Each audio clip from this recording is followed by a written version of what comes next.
Dear viewers, in today's video, we'll discuss that how American space agency NASA is planning next flight to Moon and how the owner of Amazon Jeff Bezos' Blue Origin program is going to participate in it. Amazon's Jeff Bezos to help NASA return to Moon. The U.S. space agency has enlisted a second billionaire to help it put astronauts back on the Moon.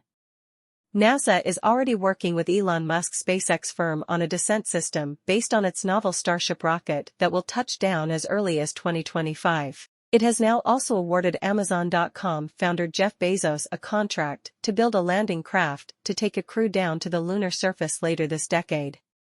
His Blue Origin company will produce a more conventional-looking vehicle. Mr. Bezos will have assistance from some well-established names in the American aerospace sector, including Lockheed Martin, Boeing, Draper, and Astrobotic. Blue Origin secured the contract in a competition with Dynetics and Northrop Grumman. Mr. Bezos's company, which is based in Kent in the U.S. state of Washington, will receive just over $3.4 billion, £2.7 billion, from NASA as part of the contract. And the firm will be spending well north of $3.4 billion of its own money on the project. A team led by Jeff Bezos' Blue Origin won a coveted $3.4 billion NASA contract to build a spacecraft to fly astronauts to and from the Moon's surface, the U.S. Space Agency said on Friday, a breakthrough for the company 2 years after it lost out to Elon Musk's SpaceX in another competition. Blue Origin plans to build its 52-foot, 16-meter, tall Blue Moon lander in partnership with Lockheed Martin Corp., LMT.N., Boeing Co., BA.N., software firm Draper and robotics firm Astrobotic. NASA picked Blue Origin over a rival bid led by Leidos Inc.-owned, LDOS.N, defense contractor Dynetics that also included Northrop Grumman Corp., NOC.N. NASA's decision to go with Bezos and Blue Origin will give it a second option for sending astronauts to the Moon under its Artemis program. NASA awarded fellow billionaire Musk SpaceX $3 billion in 2021 to build its Starship spacecraft to land astronauts on the lunar surface for the first time since the final Apollo mission in 1972. The first 2 Starship missions are slated for later this decade. Blue Origin, founded in 2000, is investing well north of the $3.4 billion figure to develop the spacecraft, the company's lunar lander chief John Coulouris told reporters at the event.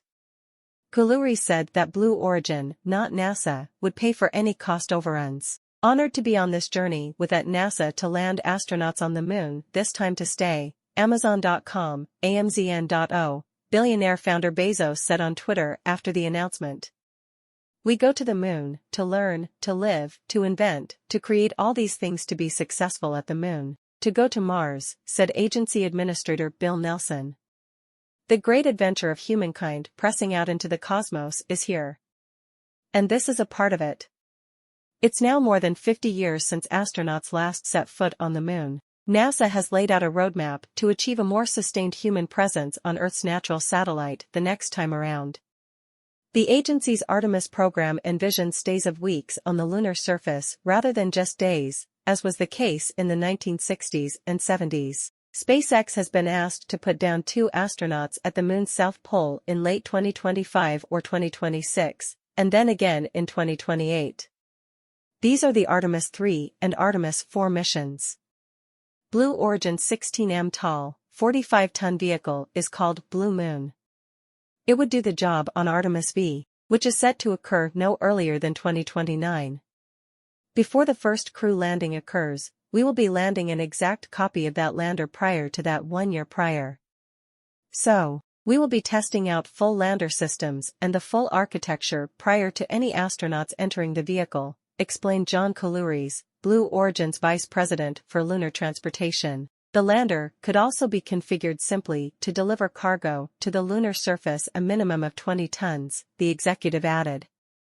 Blue Origin plans to use its own rocket, known as New Glenn, to get Blue Moon off Earth, although this launcher has yet to make a debut flight. The dimensions of the lander have been determined by the volume and mass parameters of the rocket, which has a 7m wide payload bay.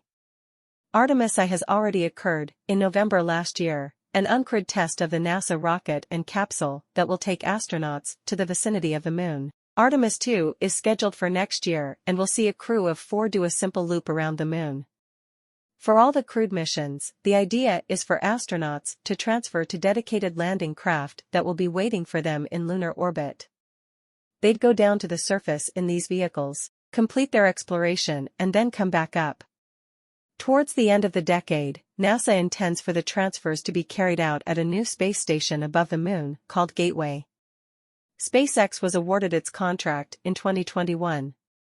It wants to use a variant of its huge, next-generation Starship rocket system, which debuted 4 weeks ago.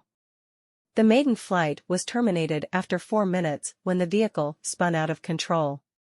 But SpaceX is already talking about a second outing this summer. Starship's readiness is one of the key factors that will determine whether NASA can keep its Artemis program on track.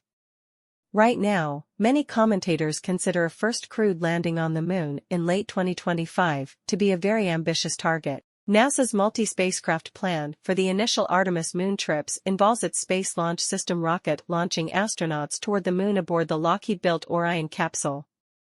That capsule is designed to dock in space with SpaceX's Starship lunar lander, which then would ferry the crew the rest of the way.